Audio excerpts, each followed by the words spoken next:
I'm so excited to be able to have this channel and to be sitting here today to have the opportunity to share a first listen of a Sam Fender album on here. When I fell in love with Sam's music, this is not something I ever anticipated getting to do, but it's maybe one of the biggest artists that I would have loved to do it with. So to actually be sitting here about to film this feels kind of crazy. On a personal level, I've been anticipating this album like nothing else.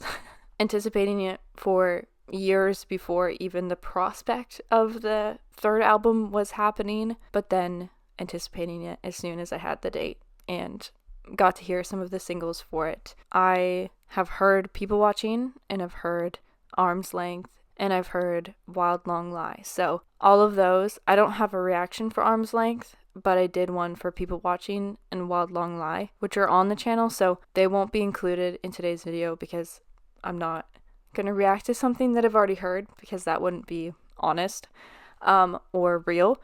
So that's just my heads up that that's the reason they're not in this video. But I have avoided Remember My Name specifically for this video. I did not listen to it so that I could save it for today. And I'm already anxious at the prospect of hearing the whole song, because I know that it's going to make me feel very sad. Because I remember the clip of that song coming out when he was singing it in the pub, and I was just obsessed with it. I'm going to be obsessed with it, but I know how it's going to make me feel. But I don't think this album could have come at a better time. To be totally honest, last week has been so chaotic and emotionally draining for so many different reasons that I was looking forward to the day that I got to sit here in this chair and listen to this album and share this with you guys, because it's just exactly what I wanted to happen and exactly what I needed to hear. I haven't even heard it yet, and I just know that it's going to be such a good gift to the end of the week. So without further ado, let's listen to People Watching by Sam Fender. Okay, so like I said, I'm going to skip People Watching because I've already done it. And we're going to start with Nostalgia's Lie.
Okay, that was so beautiful. I have missed Sam's voice so much. I can't even explain when he hit the chorus for the first time in this song. And honestly, every single time he sang the chorus, it was just such a strong reminder of what I've missed so dearly. The way his tone makes me feel, and the way the guitar chords make me feel, is like no other artist. And it felt like coming home. I don't know, that's really dramatic, but this video is going to be very dramatic because we all know how I feel about Sam Fender, and that's just the truth of the matter of the fact that I'm just so grateful to be sitting here and listening to new Sam Fender. This is a song that I knew from the start I was gonna love based off the title. I got really obsessed with the idea of time, which I've talked about on here before because I did a whole podcast series on it. But I think I've mentioned it in another Sam Fender video because I was anticipating hearing Nostalgia's Lie because I thought it was going to be so interesting. The idea of nostalgia, I got so obsessed with it and how we hyperfixate on the past and how it doesn't necessarily help us. Although things can be argued both ways. It is interesting just the way we can't help but romanticize the past to the point that we get caught up in what it was, but was it ever what we thought it was? Or are we just remembering the good parts of the past? And obviously when you do that, it takes you out of the present and you're missing so much that one day you'll look back on and you'll miss what you actually missed in the moment. And it's just, I just got captivated by this idea. So I knew Nostalgia's Lie was going to kind of hit that place emotionally where I was really intrigued by the lyricism of it. And I am. So, by the way, I keep looking down because I pulled the lyrics up on my phone. But I'm going to read these lyrics like a book when we're done this video, to be honest. I'm going to dissect them all like it's a novel. And I'm so excited to see how much more this song means because I have a feeling it's going to be one that means a lot to me. So, with all that rambling, we will move on to the next song, which is Chin Up. I'm rising up with the sun. No time to victimize myself. 2 steps, I'm walking to the rhythm of it. Sometimes it's tough for you to wallow in it. I'm crashing out of my loss. I'm going all in on a dead horse. 2 steps, I'm walking to the rhythm of it. I feel the changes when I wallow in it. Entitled, idle, and dumb. 28 still soaking my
That was a brilliant way to finish that song. That was so beautiful. Oh my goodness. The one thing I find so fascinating about this album in particular as a third one is, I've said before that 17 Going Under is just one of my favorite albums. That's the end of the sentence. Like, it's so crazy to live with an album for only a short amount of time and already feel that way about it, but it just is. It's an album that means a lot to me. So when People Watching the single came out, I was really like, how's this gonna go down? Like, where do you go from here?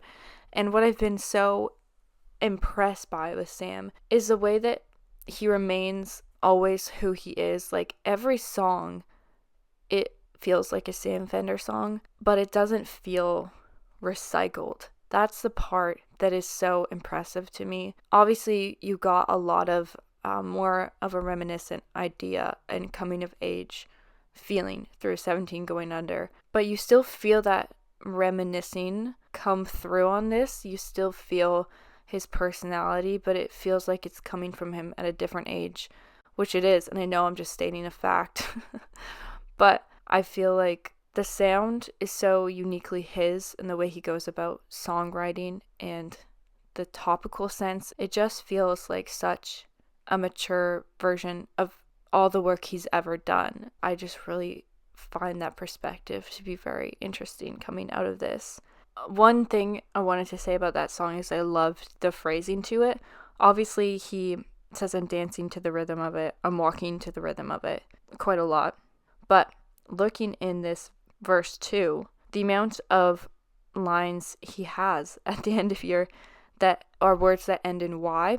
I remember hearing that on the song and really appreciating the phrasing that he chose to portray that in and record it in. And now looking at the actual lyrics and seeing the specific choices so that they end in a specific sound. I like it. I like the notion of talking about the rhythm, but also using the rhythm in the way that you are producing and singing, so that it kind of double hits you. It's not just lyrically that he's getting his point across. He's actually effectively doing it with the music itself. It's really fun, and I appreciated that off that listen.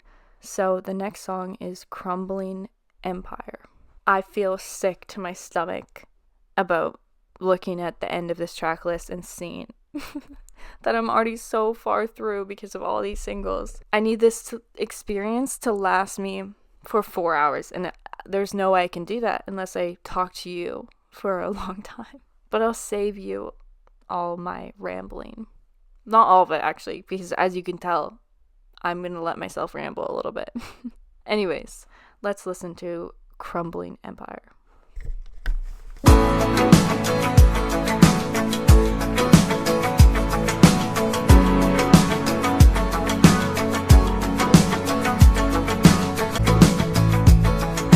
Detroit neighborhood left to room.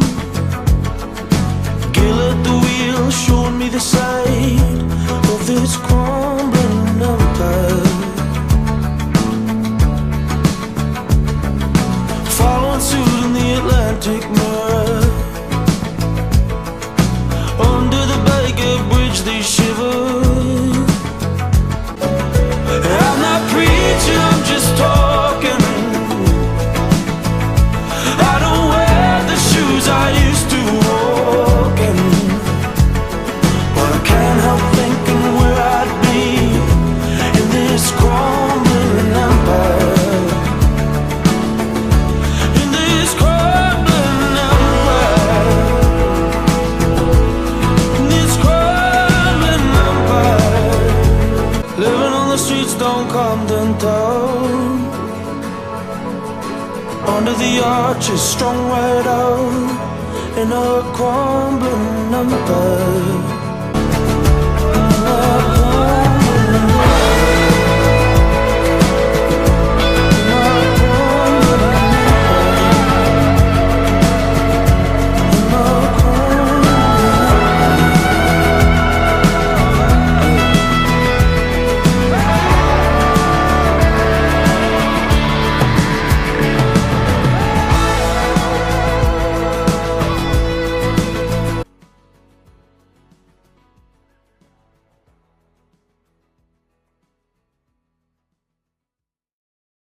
The musicians Sam gets on his albums and his band are just fantastic, and I gotta put that out there and just give them complete props for everything that they do on these recordings. It's fantastic. Something I find really interesting about that is the idea of, obviously it's called Crumbling Empire, and I got a chance to read a little bit of the lyrics there, and I know that when he was talking about the album, he was talking about writing every song as a reflection of stories that he's seen happen in his life, or happen to people in his life, or happen to him. That's the idea of people watching, right? So I didn't get the chance to fully intake every detail of that song, but just the idea of storytelling on the behalf of a person, like, what was it, the second verse? No, sorry, verse 4. I mean, I guess he talks about a lot of people in this song, right? Like, verse 2, he's talking about his dad, his mom, his stepdad. It's very much reminiscing on a place and time throughout many years. And the idea of a crumbling empire is such strong imagery when you really stop to think about it, because an empire is a very grand thing. It's a very long-term built idea. Like, there's a reason it's an empire. And to call it crumbling, it's almost as if it foundationally has an issue. It's just interesting in the context of the lyricism of the song. You know, it's not the fall of the empire, or it's not the crack in the concrete. The visual impact of the words that are chosen were chosen for a reason. And when I think of crumbling, it feels like something that takes time. It's breaking down over time, and then it's staying there. Like when something crumbles to the ground, the remnants are still left there. They're just not what it used to be. And I feel like that's really important in the context when you're listening to a song like that. I spent quite a lot of time talking in the episode that I did on Sam about his personality that shines through, and the impact of where he grew up and how that shines through his music. It is so unique to him.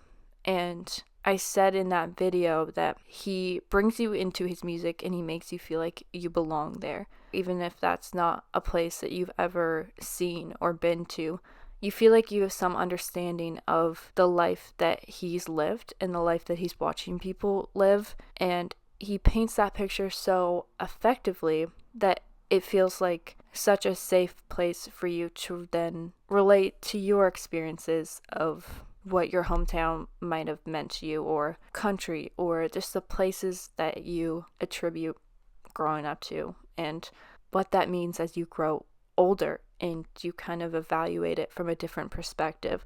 I think it's so beautiful to get to follow an artist through many phases of their life. Getting to follow Sam through so many different eras of his life, and then going back and consuming the information that's public about things that he's gone through and things that he's written about, to see him then come with this new perspective, because he comes through life from a different lens naturally, like we would all do as we grow up. It feels really safe, and it feels really comfortable and inspiring to hear him speak the words he does through this other perspective on life. When you're living in the moment of time that you're living in, you think that's what life is, and then the more life you live, the more context you have to the fact that there's so much more to see and there's so much more to go through. Obviously, a lot of what he talks about is kind of the negative connotations of what people have to go through, or what people are put through against their will. But he's able to kind of take the lessons out of those and present it in a way that helps you get through those experiences at the same time, so that you feel less alone in those feelings. I just appreciate the perspective of people watching, the perspective of the way you see the world changing as you change within it. And I feel like that's what I'm getting a lot on this album, and I'm really appreciative of that fact, because it's exactly the kind of album that I wanted to listen to right now. The next song is it's just a little bit closer.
The drums were so great in that song, and I believe I detected harmonica at the beginning. I'm eventually going to become a master at the harmonica. Right now, I am not. But I have the spidey senses for it.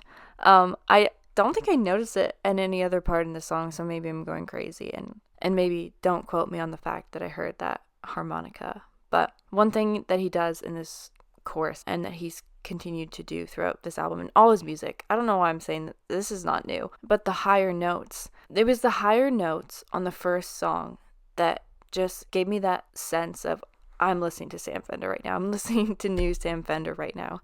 And it's just quite beautiful. I love when he accesses that part of his vocal range. It just feels very inviting and home-like I said at the beginning of the album. And maybe in a couple hours, when I think back on this moment, I'll have a better word for that.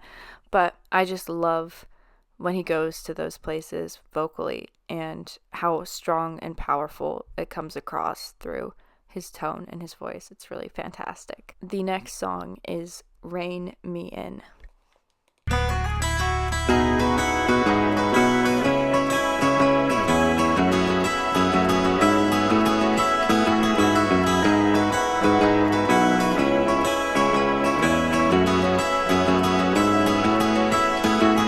And all the bars round here serve my ghosts and carcasses.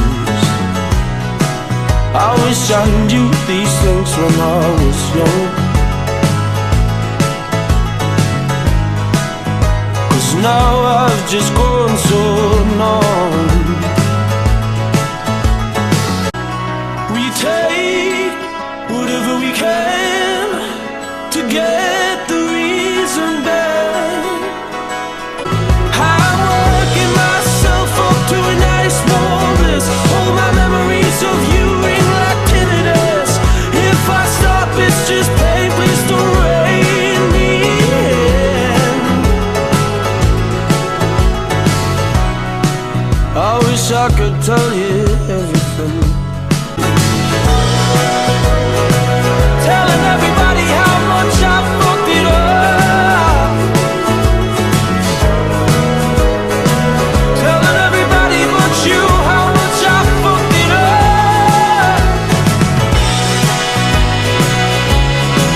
So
The one thing that I really appreciate about Sam's songwriting is the very slight changes that you have to intuitively pay attention to hear. Like, I missed it listening through it on the first time, but when you go in and look back at it, you can see the difference. Like in the bridge, he's telling everybody, and then he's telling everybody, but then he's telling everybody but you. And I wonder if this is some kind of, maybe not situationally, but a callback to the idea of nostalgia's lie. Like, I wish I knew these things when I was young, because now I've just gone so numb. We take whatever we can to get the reason back, so please don't rein me in. I'm working myself up to a nice, warm bliss. All my memories of you ring like tinnitus. If I stop, it's just pain. Please don't rein me in. You know, the notion of all my memories of you ring out like tinnitus. It paints this picture that the memories that he's experiencing, they don't necessarily come from a specific external source. They're just happening. And he's not in control of whether they come or whether they go. And it's kind of like we were talking about the idea of nostalgia and how it lives with you, and how we all have this idea of what it is and what it provides us. But as Sam presents it as nostalgia's lie, like, we might be thinking about it completely wrong. And the idea of trying to maybe outrun the memories that you don't want to have to think about, but you're forced to think about, as in him saying, don't rein me in, like just let it go. But if I stop, it's just pain. Like if I stop running, I just feel the pain of it. So don't rein me in. It's interesting because then he has the contradiction of in the bridge saying slow down, slow down. It presents the two opposing opinions in the fact that we can run and try to not deal with the things that cause us pain, but they will always be with us. Like the idea of tendinitis is interesting because as far as I've looked into it, there's not a specific cure or solution for it. So using that as the example in this song of, there's not a pathway to how you work through the feelings that you're trying to run away from or the experiences that you've lived through that you now have to live with. It's kind of about just navigating the sense of living with them and what that means and how you let that define the rest of your life, which I feel like is a message that he talks about quite a lot in his music. And I appreciate it. It's very interesting to think about, and it's very applicable to everyone's life in a personal way because you can kind of take it as it is and take his lessons and apply it to your situation, even if it's different. And that's the beauty of music, genuinely. So we will move on and listen to TV Dinner.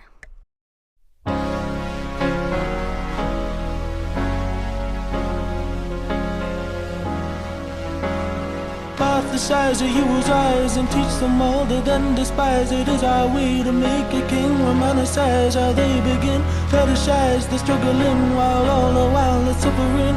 In everyone a memory of what they truly are. No one gets in to my space. No one gets in to my space. I could be for anything. The darkest days are yet to sing. Like why now? She was just a band. They love her now, but better than reared me as a class clown. Grass-fed little cash cow. No one gets in to my space. Am I up to this? Am I up to this? Am I up to this?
Okay, that one was so sonically different from anything he's ever done. What I really thought was interesting about that is how much the title projects how you're feeling going into it. Like, when I read TV Dinner, I immediately was just thinking about the idea of being alone, eating your dinner at the TV, because when we talk about having a dinner or sharing a dinner, it's portrayed to be this idea of you around the table with your family, with your friends, with everyone you love, like sharing the meal is the kind of romanticized version of that. When you say TV dinner, I literally picture the dark room, blaring TV, a tray to eat on, and your food in front of you, and you're doing it alone. And so immediately it's like this sense of isolation while consuming something that might not really mean something. Like, obviously it can, depends on what you're watching, but it's kind of like mindlessly passing through time while you isolate yourself.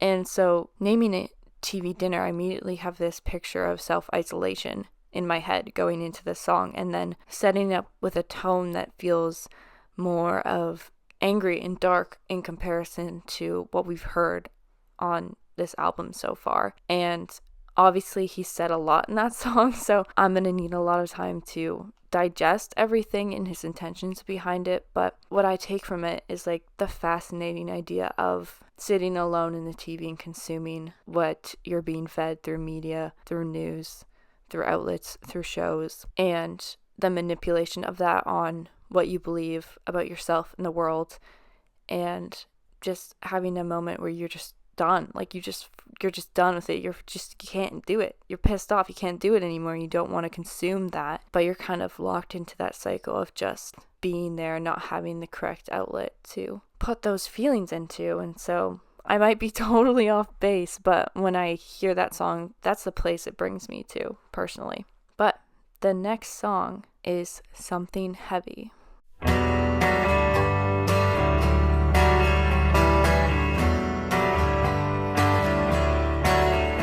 Stomp around the village with you again.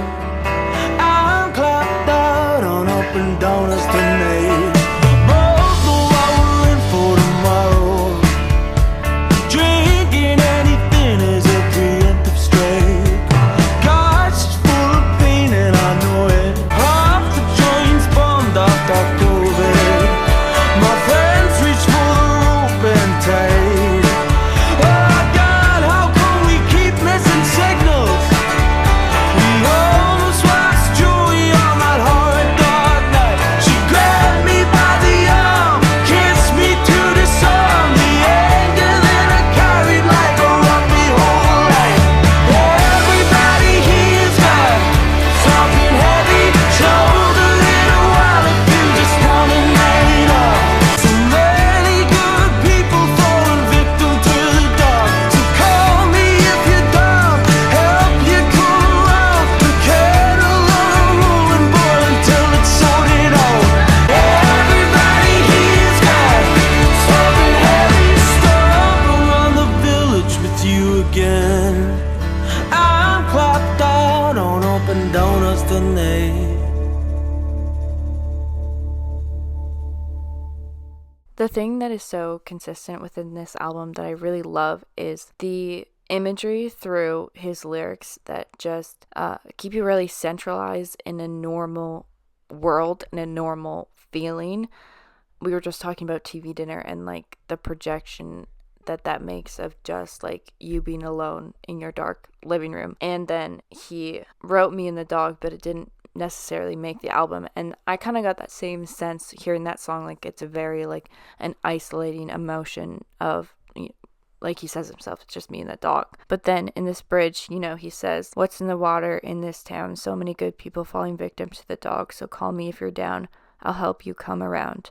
The kettle on a rolling boil until it's sorted out. Obviously these are all like poetic projections of things that mean more what he's saying, but taking the idea of a kettle and pairing that with everything else on this song, like people watching, like literally just walking down the street and watching people and thinking about their lives and what they're going through, and then bringing in situational items that we've all just grown up with having, like the TV. I'm going to say kettle right now because that's the one I just read, but there's other examples of it. It just makes it feel so normalized and so themed without it being theatrical, and it's perfected. And I really like that he almost created a world on this album, even though they're all, as far as I think he said, based on like real things.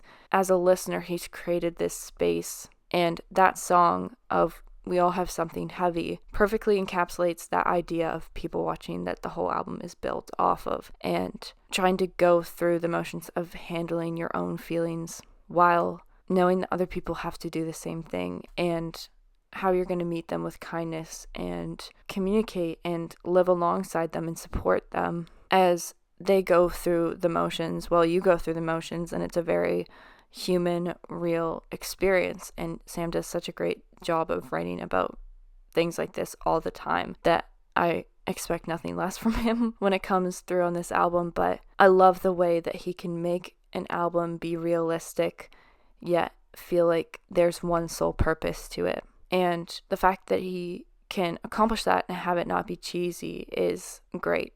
I love it because I love some idea of a theme so that I can break it down into a million words and ramble about it, as you can tell. But we're moving on to the last song. And I'm excited and I'm nervous to hear it. All of the emotions is what I'm feeling. This is Remember My Name. If I was wanting of any more, I'd be as greedy as those men on the hill. But I remain forlorn in the memory of what once was. Chasing a crossing from the wing. Our boy's a whippet, he's faster than anything. Remember the pride that we felt for the two of us made him ourselves. You and me make my day. I'll tell you stories, kiss your face, and I pray you'll remember my name.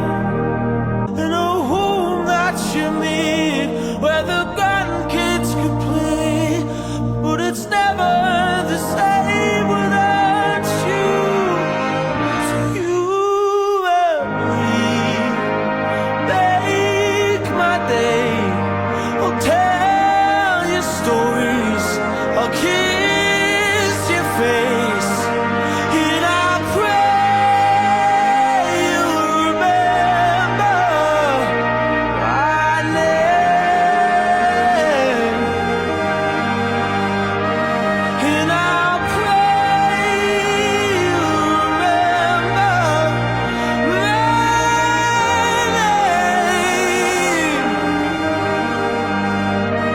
And I pray you'll remember my name.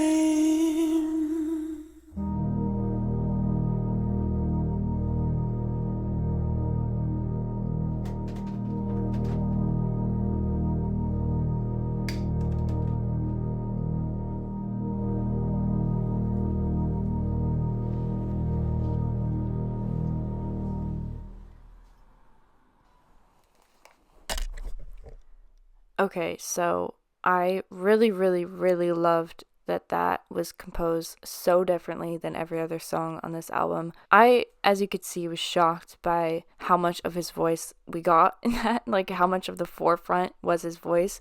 I'm so glad it was. That was such a raw projection of his sound and his voice, and the trumpet really got to me in that song. That was so beautifully done, and obviously I can't even speak on the words at this point yet, but I'm so glad that that became a song on the album, because I was never sure when the clip came out if I was going to get a version of that I could listen to all the time. And what a finisher to an album that is. That's crazy. I've said so much in today's video, and I think I have fully formed my initial thoughts on this album. Like I said, after Something Heavy, that felt like very much a closer. I know it wasn't the last song. Obviously, this was the last song. I feel like my thoughts on that song, they kind of encapsulated how I felt about this whole album and the way he's created this world, like I was saying. But I did want to just say that I've really appreciated the artwork for the album. So I wanted to shout out that these photos that were used were by Tish Murtha, who was a photographer, I think it said in the 70s and the 80s. I don't know much about her life, but I really love the vision behind the photos, and I think the creative perspective it gives so much more to the story and really helps with the messaging that Sam was getting across lyrically throughout this whole album. So those covers, they just added a lot for me, and I wanted to make a point of bringing that up in this video, that I thought that they were really great. So yeah, that's the end of today's video, I think. I hope that you all listened along and that you go stream this album on your own time. And I just wanted to thank you for being here throughout this whole video. I hope that you're having a wonderful morning, afternoon, or night. And again, that you go stream People Watching by Sam Fender. Thanks for watching.